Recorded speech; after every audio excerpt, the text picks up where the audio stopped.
Nina besilo sanibonani babukele emakhaya nawo wonke umuntu obukele le video bengisacela mawumusha kule channel ucofoze usubscribe ubottom ulike ushare ucomment uvule notification ukuze uhlezi unotified ngakho konke okwenzeka kule ngolwesihlanu lapha endaweni yaseMayville bekuhlangene amaphoyisa ahlukahlukene kuvulwa ilaboratory entsha yasemaphoyiseni la ezohlola khona zonke izinto ezidingwa ukuhlolwa. Angithi siyazi ukuthi le lab le yase ePitoli inobuhixihixi ngoba isilawulwa igebengu izona eseyilawula lapha kwenza ukuthi nemphumela ingabuyi noma ibuye ingaseyiyona le edingekayo. Bebekhona ke osaziwayo noma ikhulu nongqongqoshe bobabili laba abamasekela kaNgqongqoshe wezamaphoyisa la ababili ekwavela lapha behlangene ne-ad hoc committee ukuthi abantu ongathi abanawo umsebenzi bayivukela nje bayohola asazi noma sebawuthola yini umsebenzi. Kodwa okuphawulekile lapha ukuthi ubengekho kuyena ungqongqoshe wamaphoyisa uMr Bean. uMr Bean ke sengazi ukuthi unokungazwani okukhona noCommissioner wamaphoyisa eKwaZulu Natal. Asazi ke noma iqiniso lokho.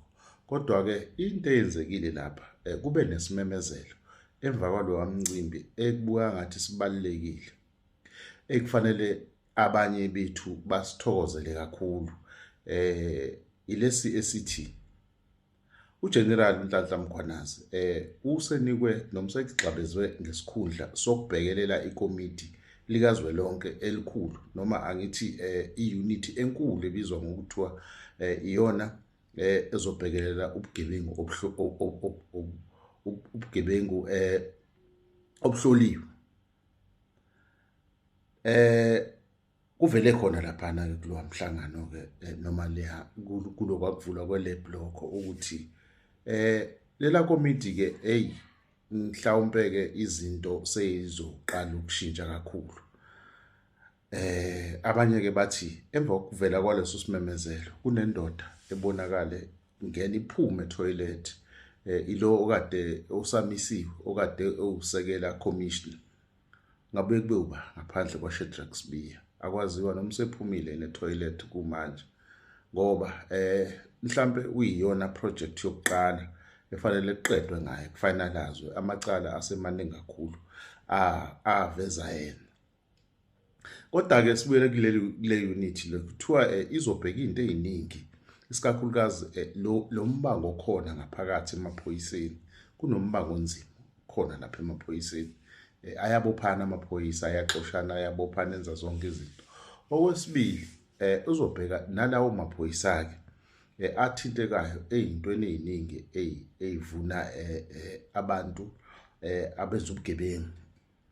Uphinde futhi ke uphinde ulandele nale ndaba okuyiyona eshiya kunesimo esingesihle kakhulu le ndaba yamathenda bazoyibheka kakhulu osopolitiki abakhohlakele. Siyathemba ukuthi sizoqala ukubona osopolitiki ngempela befaka leza insimbi ezibandayo bevela ezinkantolo mhlambe nezinkantolo seyizomuva sibabone abantu abafana noMapisa Nqakula amacala abo eshesha angaloko enza kancane kuhamba isikhathi abantu bengangenile eboxini icala labo umuntu lithethwe sobona nosaziwayo ngokwezepolitiki ngoba bakhohlakele laba bantu.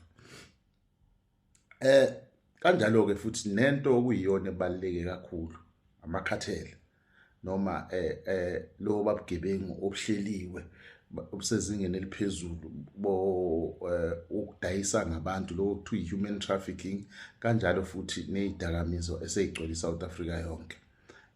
Ibona abantu ke leli committee noma le unit ekhandelwe yona ezobe ibhekwe uNhlanhla Mkhwanazi. Uyasho uNhlanhla ukuthi abakaqala ukusebenza kodwa bazoqala amaduze. Usethi ke uyacela ukuthi uma wazi kunomakhelwane wakho okuthe eminyakeni nje engeminingi kakhulu wambona ishintsha impilo yakhe wangazi ukuthi kwenze njani ngoba akavuki futhi akaza wine lotho, akaza athole ngisho urafu. Kodwa nangu manje useneyimoto, usenemizi eminingi. Uthi sondela uzobahlebela. Kusho ukuthi ke iSouth Africa yonke izoshintsha manje ibe imbimbi zombutho wamaphoyisa. Lo mbutho ke abaningi bayabuzile ukuthi hawu izowuthathaphi imali since kushiwo ukuthi imali azikho. Isimanga esibike lesi esokwenza isimanga esibi ngempela. Uthi ngokwamkhwanazo uthi hayi ayona inkinga, asizukuhamba siyongqongqoza lapha na kwa treasurer noma lapha ophikweni lezimali eParliament sicela izimali zokuthi sikwazi ukusebenza. Akuzukuba njalo. Uthi bazosebenzisa lolu hlelo oluthi zonke lezi zinto eseyitholakele zibanjwa ebugebengweni bazosebenzisa zona. Ngaba izindlu ezidliwe, imoto, ifurniture, ingubo zokugqoka, ngisho ubucwebe, ngisho imali etholakele iyona ezosebenziswa ukushinwa noma phinde ithengiswe kutholakala imali yokulwa nobugebengu. Okusho ukuthi igebengu izobe ijahana zodwa kahle kahle. Uzobe usebenzisa enye imali oyithole kwezinye igebengu ukujaha ezinye igebengu ukuze ulwe nobugebengu. Hey, isimanga lesi abanye abaningi abazange bayibone le. Lolu phiko ke lizosebenza uzobe elengamele iSouth Africa yonke, okuyindaba ezinhleke nakubantu base-Western Cape ngoba bathi hayi nalapha isimo sibi kakhulu kanjalo.